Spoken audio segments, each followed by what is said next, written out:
আসসালামু আলাইকুম রহমতুল্লাহ। আমরা এই মুহূর্তে আছি ময়মনসিংহের বালুকা থানার নয়নপুর উত্তরপাড়া গ্রামে। এখানে আমরা রুকুন ভাইয়ের কর্কিত একটা লটকন বাগান পরিদর্শনে আসছি।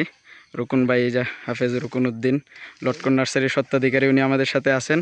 আপনারা দেখতে পাচ্ছেন গাছের লটকনের কি পরিমাণ ফলন, আলহামদুলিল্লাহ। গাছের পাতা এবং ডাল কিছুই দেখা যায় না। অনেকেই নরসিংদীর লটকনের কথা বলে থাকেন, তো আপনারা বালুকার লটকন দেখেন। আজকে লটকনের কি অবস্থা, চারদিকে অনেক গাছ, এখানে সব গাছে এই পরিমাণ ফলন।